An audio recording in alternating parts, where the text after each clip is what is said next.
تو عبداللہ ابن عمر رضی اللہ عنہما نے پھر رجوع کر لیا۔ تو رجوع تبھی ہوگا جب طلاق واقع ہو جائے گی۔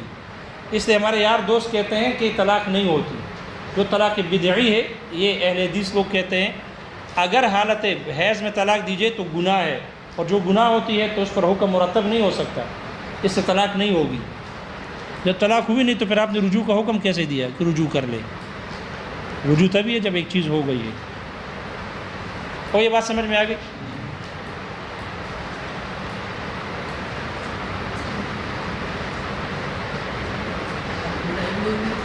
عبداللہ ابن عمر رضی اللہ عنہ۔ لیکن اگر کوئی آدمی حیض میں طلاق دے دے، کوئی آدمی حیض میں طلاق دے دے اور رجوع نہ کرے تو وہ حیض شمار نہیں ہے ہمارے نزدیک، ہمارے نزدیک وہ حیض شمار نہیں ہے۔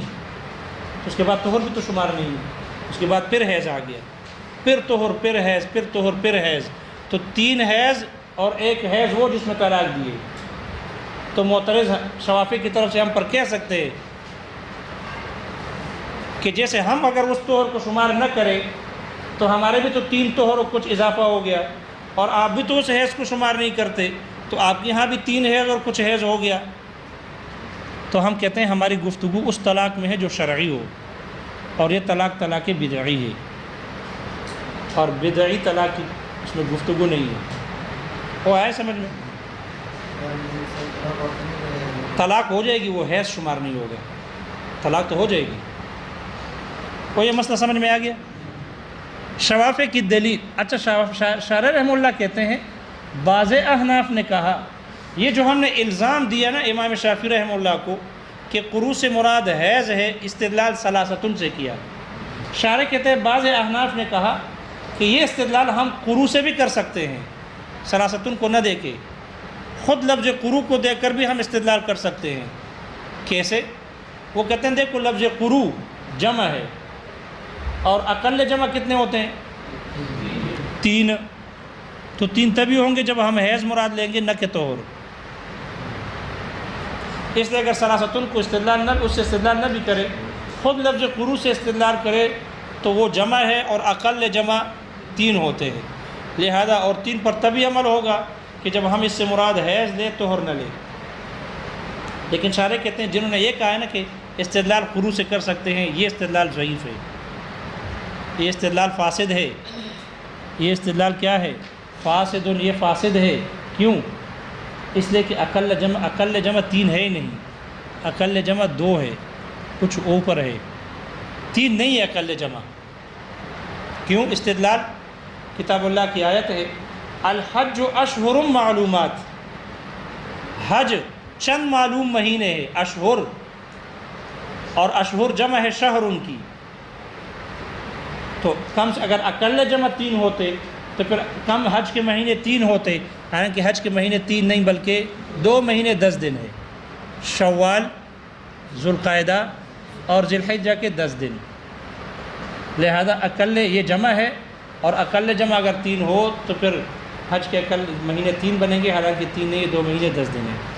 اس لیے شارح نے کہا کہ قروء سے ہم استدلال نہیں کر سکتے، اور یہ استدلال فاسد ہے۔ یہ بات سمجھ میں آ گئی؟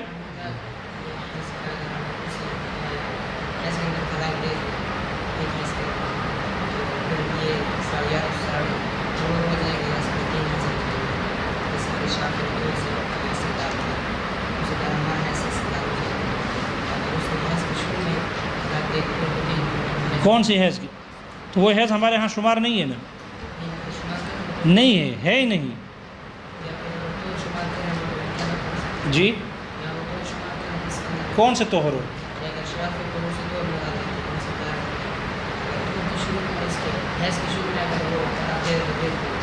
طلاق طہر میں دے یا حیض میں دے؟ حیض میں۔ مذہب شوافی پوچھ رہے ہو یا حنفی پوچھ رہے ہو؟ حنفی میں وہ حیض شمار نہیں ہے، تو حیض شمار نہیں ہے نا، عدت شمار نہیں ہے، طلاق ہو جائے گی۔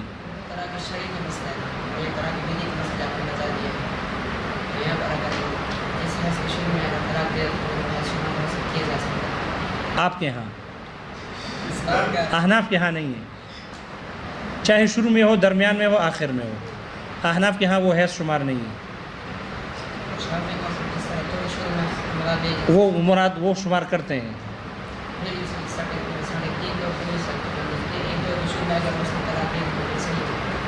تو 2 طہر کامل ہو جائیں گے اور تیسرے کا بعض ہو جائے گا. تو شروع میں بالکل شروع میں تو نہیں ہوتے نا, کچھ حصہ گزر جاتا ہے, اس لیے کہ طہر کا تعلق عورت سے ہے اور طلاق کا تعلق مرد سے ہے. یہ تو عورت کو بھی پتہ نہیں ہوتا کہ میں پاک ہو گئی ہوں یا نہیں ہوئی, وہ بھی احتمال پر چلتی ہے. جب وہ کچھ وقت گزر جاتا ہے نا, اور اس کو پتہ ہے کہ خون نہیں آیا, تو اب مطمئن ہو جاتی ہے اور پھر وہ طہارت پر عمل شروع کر دیتی ہے, نماز روزہ پر پابندی شروع ہو جاتی ہے. خاص طور پر جو معتادہ ہو, جو معتادہ نہیں ہو تو ویسے بیچارہ حیران ہوتی ہے کہ کب یہ بند ہوگی اور کب ہم میں پاک ہوں گی. یہ مسئلہ سمجھ میں آ گیا. اس لیے احناف لفظ ثلاثتن سے استدلال کرتے ہیں. شوافع کی دلیل کا جواب, شوافع نے استدلال کیا کتاب اللہ کی آیت فَطَلِّقُوهُنَّ لِعِدَّتِهِنَّ, لام جارہ سے استدلال کیا کہ وقت کے لیے ہے. اس کا جواب شارح نے دیا کہ لام وقت کے لیے نہیں ہے بلکہ یہ لام علت کے لیے ہے. یہ لام وقت کے لیے نہیں بلکہ علت کے لیے ہے. علت آیت کا مطلب ہے فَطَلِّقُوهُنَّ لِأَجْلِ عِدَّتِهِنَّ, عورتوں کو طلاق دو ان کے عدت کی وجہ سے, نہ کہ عدت کے وقت میں. ان عورتوں کو طلاق دو ان کے عدت کی وجہ سے, تاکہ ان پر عدت طویل نہ ہو بلا وجہ.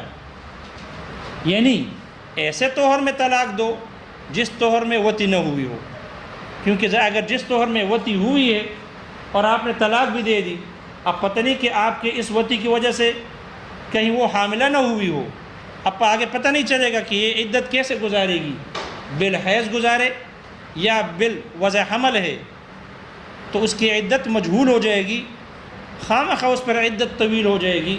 اس وجہ سے فَطَلِّقُوهُنَّ لِأَجْلِ عِدَّتِهِنَّ, ان کے عدت کی وجہ سے ان کو طلاق دو تاکہ بلا وجہ ان پر عدت طویل نہ ہو, مجہول نہ ہو.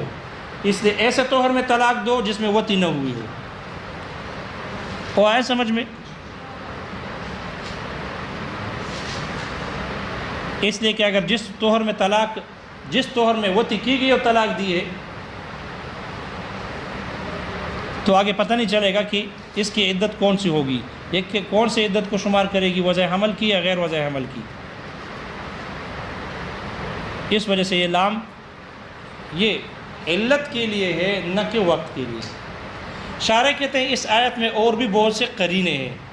یہ جو آیت ہے وَالْمُطَلَّقَاتُ يَتَرَبَّصْنَ بِأَنفُسِهِنَّ ثَلَاثَةَ قُرُوء, اس آیت میں اور بھی قرائن ہے جن سے دونوں مذہبوں والے استدلال کرتے ہیں, شوافی بھی کرتے ہیں اور احناف بھی کرتے ہیں. شارح نے وہ قرائن ذکر نہیں کیے یہاں پر شرح میں, کہتے ہیں وہ میں نے تفسیر احمدیہ میں نقل کیے. شارح نے جو تفسیر لکھی ہے تفسیرات احمدیہ کے نام سے, جن میں احکام وہ آیات جن سے احکامات ثابت ہوتے ہیں ان پر تفسیر لکھی ہے. تو وہاں کہہ رہے ہیں میں نے اس کو تفصیل کے ساتھ نقل کیا ہے, اگر دل چاہے تو اس کا مطالعہ کر لے. یہ شارح کہہ رہے ہیں, ٹھیک ہے نا, شارح کہتے ہیں. لیکن محشی نے یہاں سے محشی نے تھوڑا نقل کیا ہے. امام شافعی رحمہ اللہ کا استدلال اسی آیت سے ثلاثۃ قروء, امام شافعی رحمہ اللہ لفظ ثلاثتن سے استدلال کرتے ہیں. وہ بھی امام شافعی رحمہ اللہ فرماتے ہیں کہ ثلاثتن مذکر ہے مؤنث ہے, مؤنث, تو پھر قروء مذکر ہوگا مؤنث ہے, قروء مذکر ہے. قروء کیا ہے؟ مذکر ہے. قروء مذکر ہے. لفظ قروء کے 2 معنی ہیں, ایک ہے طہر اور ایک ہے حیض, اور بالاتفاق طہر مذکر ہے اور حیض مؤنث ہے. طہر مذکر ہے اور حیض مؤنث ہے. اگر قروء سے مراد حیض ہوتا تو ثلاثہ یتربصن بانفسہن ثلاثہ قروء ہوتا بغیر تاء تانیث کے, لیکن یہاں ثلاثہ قروء ہے, تاء تانیث کے ساتھ ہے. معلوم ہوا قروء مذکر ہے, یعنی ہے طہر مراد ہے, اور طہر کیا ہے؟ مذکر ہے. اس لیے قروء سے طہر مراد ہے نہ کہ حیض. استدلال سمجھ میں آ گیا؟ تو ان کا بھی استدلال ثلاثتن کے تاء تانیث سے ہے. ہم کہتے ہیں ٹھیک ہے, قروء کا جو طہر معنی ہے مذکر ہے اور جو حیض والا معنی ہے مؤنث ہے. لیکن یہ جو قاعدہ ہے نا، قاعدہ عدد اور معدود کا، یہ لفظ کے اعتبار سے ہوتا ہے، معنی کے اعتبار سے نہیں۔ آپ نحوی قاعدہ سمجھے نہیں، جو نحوی قاعدے ہیں یہ الفاظ کے اعتبار سے آتے ہیں، نہ کہ معنی کے اعتبار سے۔ ثلاثۃ مؤنث اس لیے آیا ہے کہ لفظ قرو مذکر ہے، معنی نہیں کہ معنی کو دیکھ کے معنی مذکر ہے یا مؤنث ہے۔ تو قاعدہ جو ہوتی ہے عدد، وہ معدود کے مذکر و مؤنث کے اعتبار سے مذکر و مؤنث آتا ہے، نہ کہ اس کے معنی کے مذکر و مؤنث ہونے کے اعتبار سے۔ اس لیے آپ کا یہ استدلال درست نہیں۔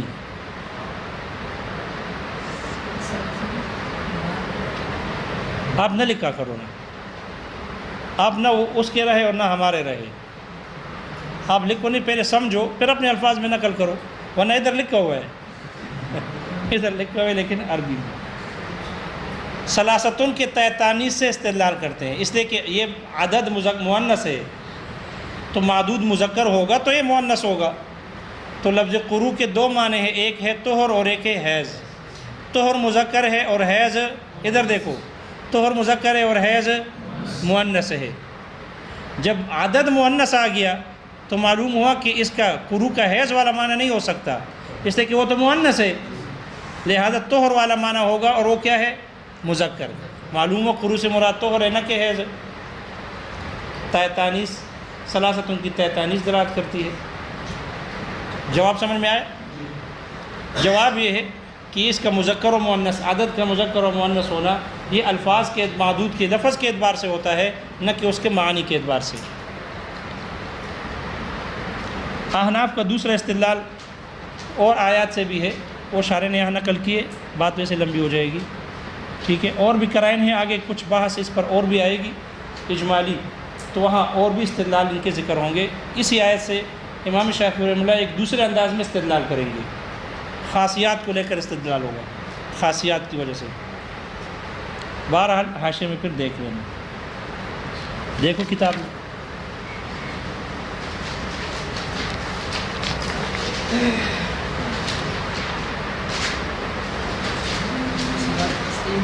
وَالطَّهَارَةِ فِي آیَةِ الطَّوَافِ، طواف والی آیت میں طہارت کا شرط ٹھہرانا۔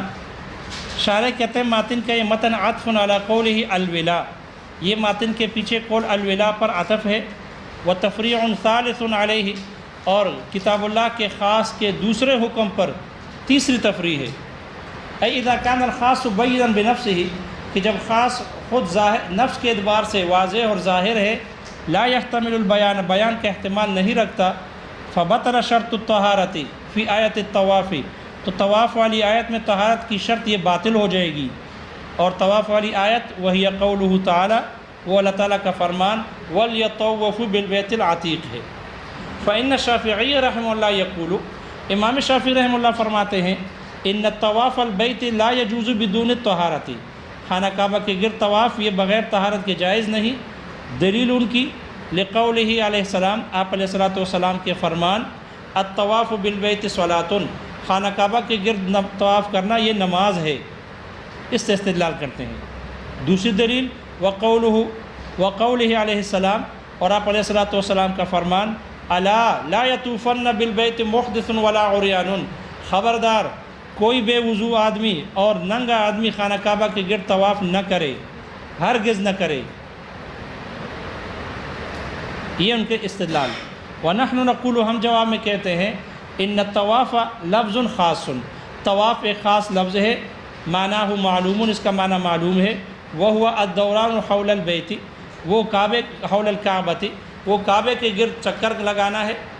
فاشتراط الطہارۃ فیہ لا یکون بیانا لہ، طہارت کو اس میں شرط ٹھہرانا یہ اس کے لیے بیان نہ ہوگا، لکونہ بینا بنفسہ، اس کے خود واضح اور ظاہر ہونے کی وجہ سے، بل یکون نسخا، بلکہ اس کے اطلاق کے لیے نسخ ہوگا، وہو لا یجوز بخبر الواحد، اور یہ خبر واحد سے جائز نہیں۔ غایتھا، زیادہ سے زیادہ یہ ان تکون واجبتاً، کہ وہ طواف ایسا واجب ہو، ینقص بترکہ الطواف، جس کے چھوڑنے کی وجہ سے طواف ناقص ہو جاتی ہو۔ فیجبر بالدم، اس لیے خون کے ذریعے سے، دم کے ذریعے سے اس کی تلافی کی جائے گی، فی طواف زیارت، طواف زیارت میں، وبالصدقۃ فی غیرہ، اور طواف زیارت کے علاوہ میں صدقے سے اس کی تلافی کی جائے گی۔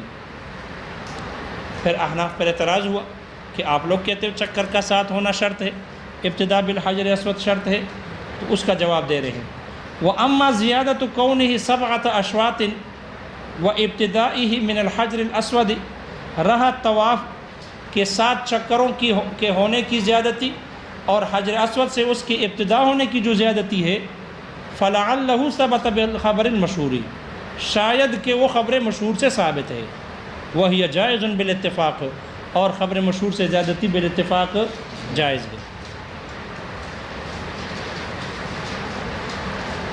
والتاویل بالاطہار فی آیت التربص عطف علی قولہ شرط الولاء، یہ ماتن کے قول شرط الولاء پر عطف ہے، وتفریع رابع علیہ، اور کتاب اللہ کے خاص پر چوتھی تفریع ہے، ای اذا کان الخاص بینا بنفسہ، جب خاص خود واضح اور ظاہر ہے، لا یحتمل البیان، بیان کا احتمال نہیں رکھتا۔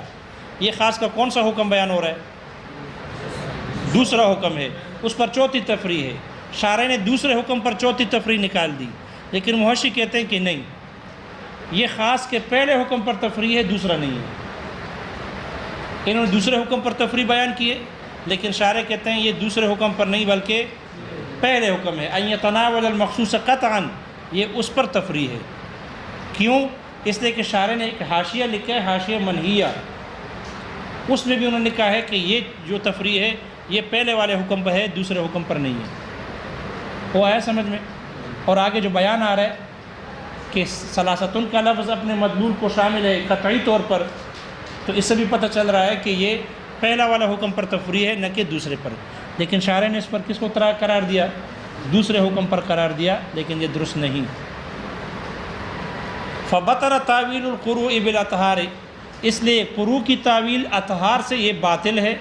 فی قولہ تعالی، اللہ تعالیٰ کے فرمان، والمطلقات یتربصن بانفسہن ثلاثۃ قروء، مطلقہ عورتیں اپنے آپ کو زبردستی روک کے رکھے 3 قروء تک انتظار کرے یا روک کے رکھے۔ وہ بیان ہو، اس کا بیان یہ ہے ان قولہ تعالی، اللہ تعالیٰ کا فرمان، قروء مشترک بین معنی الطہر والحیض، یہ مشترک ہے طہر و حیض کے معنی کے درمیان میں۔ فاولہ الشافعی بالاطہار، امام شافعی رحمہ اللہ نے اس کی تعویل کی ہے طہر کے ساتھ اطہار سے۔ ان کی دلیل لقولہ تعالی، اللہ تعالیٰ کے فرمان، فطلقوہن لعدتہن کی دلیل کی وجہ سے۔ استدلال اس طور پر ہے علی ان اللام للوقت، کہ یہ لام وقت کے لیے ہے، اے فطلقوہن لوقت عدتہن، کہ تم ان عورتوں کو طلاق دو ان کی عدت کے وقت میں، وہو الطہر، اور وہ وقت طہر ہے، لأن الطلاق لم یشرع الا فی الطہر بالاجماع، اس لیے کہ طلاق بالاجماع صرف طہر ہی میں مشروع ہے۔ وأولہ ابو حنیفہ بالحیض، اور امام ابو حنیفہ رحمہ اللہ نے اس کی تعویل کی حیض سے، بدلالت قولہ تعالی ثلاثۃ، اللہ تعالیٰ کے فرمان ثلاثۃ کے فرمان سے، لأنہ خاص، اس لیے کہ خاص ہے، لا يحتمل الزیادۃ والنقصان، یہ زیادتی اور کمی کا احتمال نہیں رکھتا۔ والطلاق لم یشرع الا فی الطہر، اور طلاق کو صرف طہر ہی میں مشروع کیا گیا۔ فاذا طلقها فی الطہر، پس جب وہ اس کو طہر میں طلاق دے دے، وکانت العدۃ ایضا ہی الطہر، اور عدت بھی طہر ہی ہو، فلا یخلو، تو پھر 2 حال سے خالی نہ ہوگا، اما ان یحتسب ذلک الطہر من العدۃ، تو یا تو اسی طہر کو عدت میں سے شمار کیا جائے گا، او لا، یا نہیں کیا جائے گا۔ فإن احتسب منہا، اگر اسی طہر کو شمار کیا جائے، منہا عدت میں سے، اسی میں سے، کما ہوا مذہب الشافعی، جیسے کہ شمار کرنا امام شافعی رحمہ اللہ کا مذہب ہے، یکون قرعین، تو 2 قروء ہو جائیں گے، وبعضا من الثالث، اور تیسرے کا بعض ہو جائے گا۔ یہاں ثالث سے مراد اول ہے، خیال کرنا، لأن بعضا منہ قد مضى، اس لیے کہ اس تیسرے میں سے کچھ حصہ تو گزر چکا ہے۔ وإن لم يحتسب منها، اور اگر اس طہر کو شمار نہ کیا جائے عدت میں سے، ويؤخذ 3 أخر، اور دوسرے 3 لے لیے جائیں، ما سوا هذا القرء، سوائے اس قر کے جس میں طلاق دی ہے، يكون 3 وبعضا، تو پھر قروء 3 اور کچھ ہو جائیں گے، بعض ہو جائیں گے۔ وعلی کل تقدیر ہر صورت پر یبطل موجب الخاص اس خاص کا موجب اور مقتضا باطل ہو جاتا ہے الذی هو ثلاثۃ کہ جو ثلاثۃ کا لفظ ہے وَأَمَّا إِذَا كَانَتِ الْعِدَّةُ هِيَ الْحَيْضُ رہی وہ صورت کہ جب عدت حیض ہو والطلاق فی الطہر اور طلاق طہر میں ہو لم يلزم شیء من المحظورین تو مذکورہ دو خرابیاں محظورین یعنی دو خرابیوں میں سے کچھ بھی لازم نہیں آئے گا، نہ کمی اور نہ زیادتی، بل تعد یا تعد ثلاث حیض بلکہ 3 حیض شمار کیے جائیں گے بعد مضی الطہر الذی وقع فیہ طلاق اس طہر کے گزر جانے کے بعد جس میں طلاق واقع ہوئی۔ وقد قیل شارح کہتے ہیں کہا گیا، تحقیق کے ساتھ کہا گیا ان هذا الالزام علی الشافعی یہ الزام امام شافعی رحمہ اللہ کو ممکن ہے ان یستنبط کہ اس کا استنباط ہو من لفظ قرو کے لفظ سے استنباط ہو بدون ملاحظت قولہ ثلاثہ کی طرف دیکھے ہوئے بغیر ہو، قرو سے بھی استدلال کر سکتے ہیں، کیوں؟ لأنہ جمع اس لیے کہ قرو جمع ہے وأقلہ ثلاث اور اقل جمع 3 ہے، اس طرح بھی استدلال ہو سکتا ہے، لیکن شارح کہتے ہیں وہذا فاسد یہ استدلال کیا ہے؟ فاسد ہے۔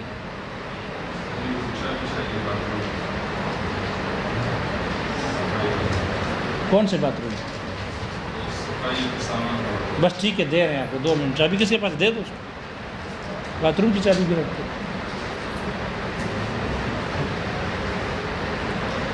وہذا فاسد شارح کہتے ہیں یہ استدلال فاسد ہے لأن الجمع يجوز ان يذكر اس لیے کہ جمع میں جائز ہے کہ جمع کو ذکر کیا جائے ويراد به ما دون الثلاث اور اس سے مراد 3 سے کم لے لیا جائے كما في قوله تعالی جیسے کہ اللہ تعالیٰ کے فرمان الحج اشہر معلومات میں ہے بخلاف اسماء العدد برخلاف اسماء عدد کے ثلاثتن جو ہے فإنها نص في مدلولاتها اس لیے کہ یہ اپنے معنی اور مفہوم میں مدلول میں یہ نص ہے، صریح ہے، نص معنی صریح۔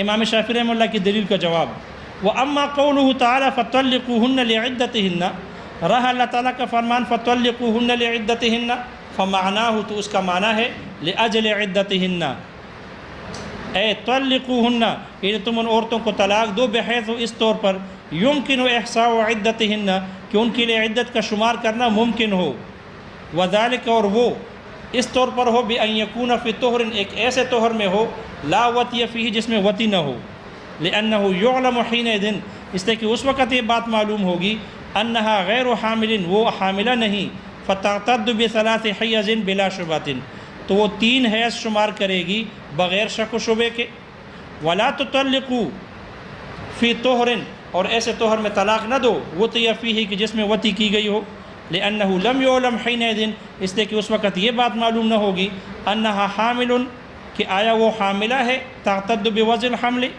وہ وضع حمل کے ساتھ عدت شمار کرے گی او غیر حامل یا وہ حاملہ نہیں تعتد بالحیض اور وہ حیض کو شمار کرے گی عدت حیض سے شمار کرے گی وقضا اور اسی طرح لا تطلقوا فی الحیض حیض میں طلاق نہ دو لأن هذا الحیض لم يعتبر عندنا اس لیے کہ یہ حیض ہمارے ہاں معتبر نہیں ولا الطہر الذی یلیہ اور نہ ہی وہ طہر جو اس کے ساتھ ملا ہوا ہے فینبغی اس لیے مناسب یہ ہے ان یحتسب فیہ ثلاث حیض اخر کہ اس میں دوسرے 3 حیض شمار کیے جائیں تو فتطول العدت علیہا تو اس عورت پر عدت لمبی ہو جائے گی بلا تقریب بغیر کسی فائدے کے، تقریب نہ فائدہ۔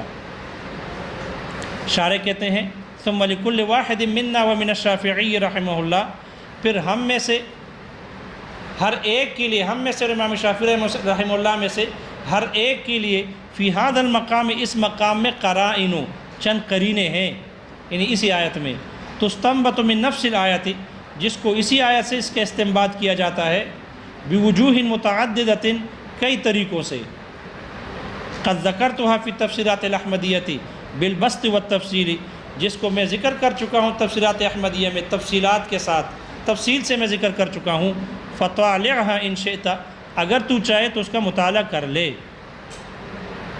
اگر چاہے، اور ہم چاہتے نہیں جو لکھا ہے اسے آ جائے تو بڑی بات ہو.